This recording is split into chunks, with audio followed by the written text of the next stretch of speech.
avançar agora com o Luís Quental Pereira, que é Managing Partner da Quotidiano. O Luís Quental Pereira, portanto, é o diretor-geral da empresa, que é especializada em inovação e transformação organizacional através de métodos participativos. É licenciado em Design de Equipamento, mestre em Gestão, também estudou no curso de doutoramento do Institute of Design em Chicago e entre 2001 e 2003, antes de fundar a Quotidiano, foi ainda em Lisboa e Barcelona diretor de experiência de utilizador da Icon Media Lab, a empresa responsável pela concepção de experiências interativas. Ele vai falar-nos da criatividade que está entre o vívido e o vivido.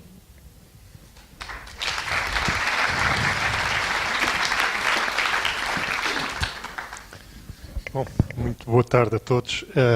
Eu trago a minha cábula, não vá o diabo de selas. Eu venho aqui com um propósito muito claro, um propósito de tirar aquele acento ao I. E para isso, e com isso, reabilitar a criatividade. Eu acho que a criatividade tem sido muito maltratada nos últimos tempos, porque ela tem estado muito concentrada na aparência das coisas. Tem estado muito concentrada naquilo que é o que a torna vendável, de alguma forma, e muito pouco centrada naquilo que é vívido, ou naquilo que é vivido, digo antes. Ou seja, naquilo que é experiencial, naquilo que é a nossa experiência, aquilo que são as nossas necessidades reais da vida. E com isso, eu vou apresentar dois casos que são, de alguma forma, paradigmáticos. O primeiro caso é este caso que muitos de vocês conhecem, da nossa indústria.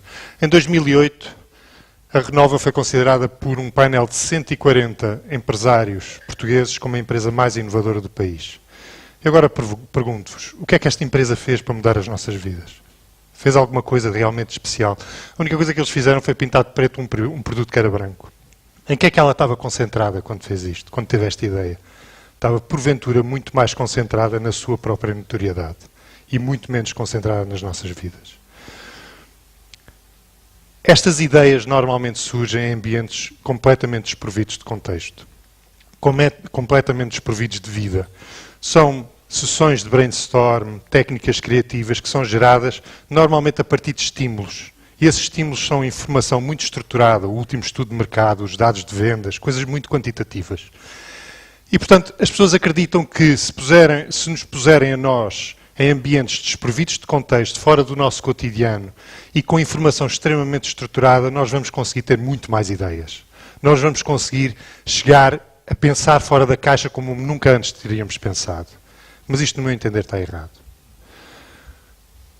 Porque, na verdade, quando nos dão palavras ocas, normalmente o que têm são ideias loucas.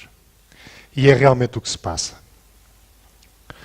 Eu passo ao segundo caso, e este segundo caso passou-se comigo, ainda era estudante na Faculdade de Belas Artes, estudante de Design. E vou dar um pequeno contexto histórico do caso. Em 1989, a Motorola tinha lançado no mercado, embora em Portugal ainda não soubesse, o primeiro telemóvel que eles diziam que cabia no bolso de um grande casaco, digamos. Em 92, a TMN iniciou os seus serviços em Portugal. Em 95 eu acedi pela primeira vez à internet a partir de minha casa, em Lisboa. E em 96 comprei o meu primeiro telemóvel. Este telemóvel, digo-vos, era bem mais pequeno que o da Motorola e muito difícil de transportar no bolso. Em 89, ao mesmo tempo que aquele telefone da Motorola estava a ser lançado no mercado, e do qual eu não tinha conhecimento, eu concebi num projeto escolar, para um concurso internacional da Sony, cujo mote era comunicação pessoa a pessoa, era só esta a frase que nós tínhamos como estímulo, concebi aquele telefone que cabia no bolso de uma camisa. E como é que isto aconteceu? Isto aconteceu principalmente, e digo-vos em 89, aconteceu porque eu, pegando naquele mote, pegando naquele estímulo, eu comecei a divagar, comecei a desenhar, comecei a prototipar pequenos bocadinhos de esferovite e andar com eles para toda a parte. E comecei a tentar perceber o que é que realmente era importante no problema. Foi de tal forma importante que ainda hoje trago o meu telemóvel no bolso. Ou seja, de alguma forma eu transformei-me com essa experiência. E o que aconteceu? Aconteceu que eu comecei a aprender que realmente o que era importante era que o telemóvel houvesse no bolso da camisa, não era no bolso do casaco. Porque de verão a gente não usa casaco. Também aprendi que ele, para caber no bolso da camisa, tinha que dobrar, tinha que ficar mais pequeno. E, portanto, outra coisa que eu aprendi. Aprendi que quando eu me debruçava, o telemóvel muitas vezes caía. Então ele tinha que se prender ao bolso da camisa. E por isso é que ele adquiriu aquela forma. E portanto eu consegui, de alguma forma, aprender muito com este processo. E eu realmente não sinto que tivesse tido alguma ideia. A única coisa que eu sinto que tive foi novas necessidades. Necessidades que eu nunca tinha imaginado ter. E esse processo ajudou-me a fazer isso. E portanto, a diferença entre estes dois casos, para mim, são opostos. O segundo, ainda que de uma forma muito primária, muito infantil naquela altura, baseia-se nestes 3 pilares. Eu passo a explicar. E estes são talvez os 3 pilares que eu considero serem fundamentais para reabilitar a criatividade. O primeiro pilar é o contexto. O contexto tem a ver com a complexidade onde todos vivemos. A complexidade onde eu acredito que a criatividade tem que emergir. De onde ela tem que emergir. A gente não a pode evitar. A gente não se pode isolar desse contexto. E para isso eu gostava de vos trazer aqui um psicólogo, que na verdade era formado em Direito, não era psicólogo, Vygotsky, que só chegou ao nosso conhecimento, ao conhecimento do Ocidente, já nos anos 70, com uma tradução para inglês de uma das suas obras. E Vygotsky, na verdade, dá-nos uma ideia do desenvolvimento humano, que para mim é aquela que realmente nos ajuda a perceber a criatividade. E eu gostava de vos trazer aqui uma metáfora e explicar muito rapidamente o que é a teoria de Vygotsky, para vocês entenderem tudo o resto que se monta a partir daqui. A cebola tem esta casca quebradiça, impermeável. Nada entra, nada sai. E ela criou esta casca porque está exposta aos elementos. Mas a cebola nem sempre foi assim. A cebola era jovem, tinha uma casca extremamente úmida, permeável, tinha raízes muito grandes, relacionava-se muito melhor com o seu ambiente, quando era jovem. Agora imaginem que nós, quando somos novos, somos como as cebolas. E à medida que estamos expostos a todo o nosso contexto, vamos recebendo estímulos, e esses estímulos transformam-se em emoções. E as emoções vão entrando pela cebola dentro e vão sendo filtradas de alguma forma. Vão perdendo realismo, vão perdendo complexidade, vão se transformando em conceitos, em representações dessa realidade na nossa mente. E, portanto, com esta aquisição de conceitos cada vez mais gradual, nós chegamos a um ponto em que, normalmente, segundo Vygotsky, na nossa adolescência, ou antes da nossa adolescência, nós temos a mente cheia de conceitos, cheia de descrições da realidade. E começamos, de alguma forma, a brincar com essas descrições. Começamos, de alguma forma, a criar conceitos um pouco mais abstratos, já não tão ligados de maneira nenhuma à realidade que nós presenciamos. É o conhecimento. Isto é o conhecimento para Vygotsky. E nós, às tantas, dizemos assim, controlamos esta lógica divina do mundo. Vamos tentar, de alguma forma, fazer alguma coisa com isto. Vamos tentar começar a construir artefactos a partir desta lógica divina do mundo. E é isso que nós fazemos, a maior parte das vezes. E isto não é mais do que a tecnologia. Mas, de facto, o que nós conseguimos foi isolar-nos do mundo. A tecnologia, este processo de conhecimento e do conhecimento à tecnologia, isolou-nos completamente do mundo. Nós, neste momento, somos o que se chama cebolas com uma casca impermeável e que, de alguma forma, tentamos impor ao mundo todo este nosso conhecimento e toda esta tecnologia. Recusamos, de alguma forma, a mudança. E, hoje em dia, essa mudança é cada vez mais importante.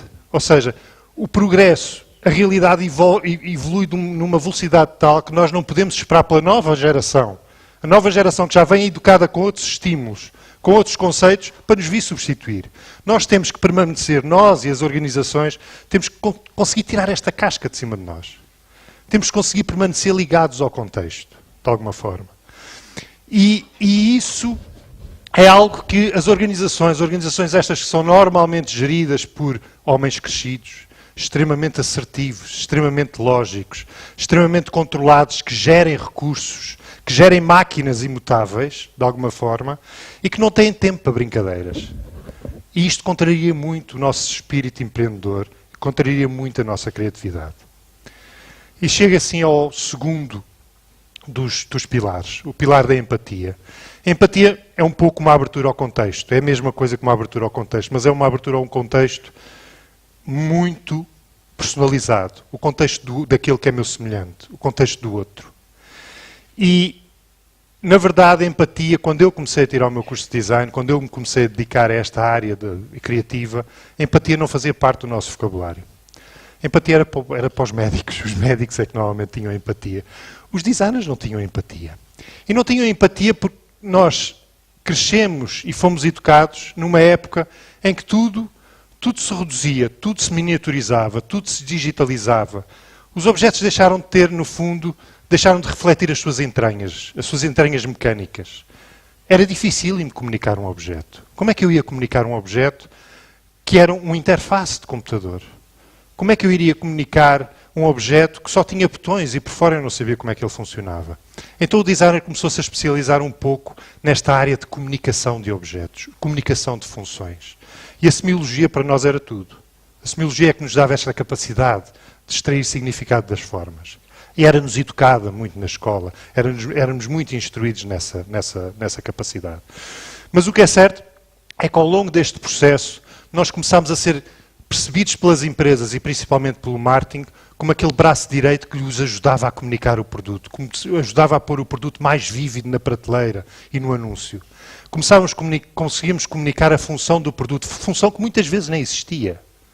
Era aspiracional. E os dados que nos davam eram exatamente os mesmos dados daquelas sessões criativas, eram os estudos de mercado. Eram os segmentos-alvo, era o posicionamento pretendido. E nós, de alguma forma, não era o princípio da nossa profissão. O princípio da nossa profissão era dar coisas úteis às pessoas. Não era comunicar funções que não existiam.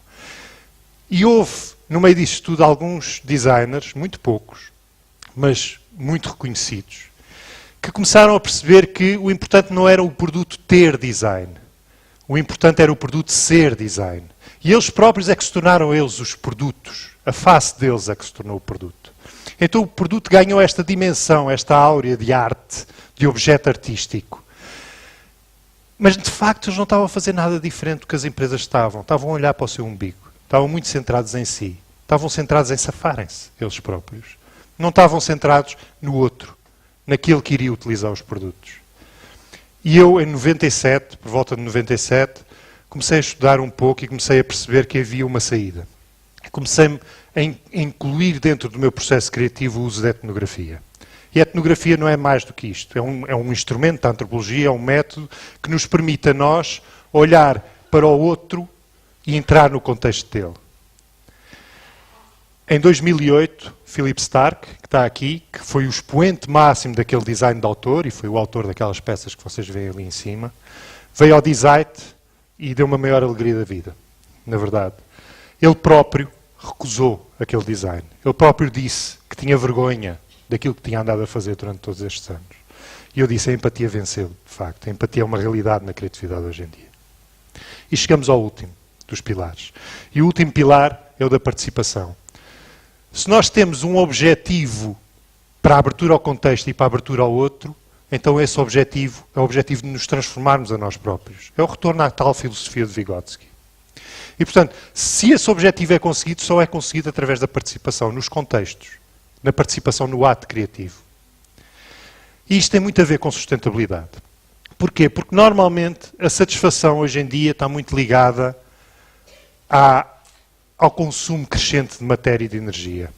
Mas o que é certo é que nós chegamos a um ponto de satisfação tal que não é mais consumo de energia e de matéria que nos vai provocar mais satisfação. Não é o consumo de um papel higiênico preto em vez de um branco que nos vai satisfazer. E, portanto, há que inverter este ciclo de consumo. Este ciclo de consumo, quando chega a um ponto de conforto, tem que ser invertido para um ciclo de consumo de significados e não de matéria. E, portanto, é esta inversão da economia dos significados para uma economia de significados quando chegamos àquele ponto. É exatamente esta inversão que é necessário fazer. E a participação permite-nos fazer isto. Permite-nos fazer isto tal e qual como estas crianças em África, que no seu contexto, naquilo que encontram no seu ambiente, conseguem produzir os seus próprios brinquedos. Em oposição àquilo que estamos a fazer aos nossos filhos hoje em dia. Estamos a separá-los do contexto. Estamos a separá-los de tudo. Estamos a pô-los a comunicar uns com os outros online, por mensagens pré-feitas. Não há espaço de manobra. Não há espaço para a criatividade na mente deles. Então, estamos a destruir criatividades, na verdade, com a imposição desta tecnologia. Estamos a destruir criatividades porque estamos a retirá-los da rua. Estamos a tirá-los do contexto. Estamos a tirá-los do ao pé dos outros, onde eles aprendem. Estamos a tirá-los muitas vezes do ao pé de nós próprios. E, portanto, isto é extremamente importante. E a participação é que nos permite realmente reciclar toda esta criatividade e reabilitar a criatividade para uma criatividade mais válida. Eu gostaria de concluir voltando ao caso da Renova. Imagine o que é que eles poderiam ter feito se tivessem entrado no contexto do uso do papel higiênico. Imagine o que é que eles poderiam ter feito se tivessem ido falar com as pessoas que, como eles, têm necessidades comuns a todos nós. Imagine o que é que eles poderiam ter feito se tivessem deixado a nós criar a nossa experiência de papel higiênico. O que é que eles poderiam ter aprendido com isso? Por isso eu peço-vos, machuquem, deitem fora a criatividade antiga, deitem fora os brainstorms, os cinetics, todas essas tretas que aparecem e que são vendidas às empresas porque lhes dão forma de agarrar a criatividade. Libertem a criatividade, façam uma criatividade muito mais próxima dos contextos, muito mais próxima das pessoas, uma criatividade muito mais vivida. Não se concentrem tanto em gerar ideias. Não se concentrem tanto em ir buscar uma boa ideia. Concentrem-se muito mais a sair da ideia. Concentrem-se muito mais na busca do contexto e dos problemas. É isso. A criatividade depois vai surgir a partir daí. Muito obrigado.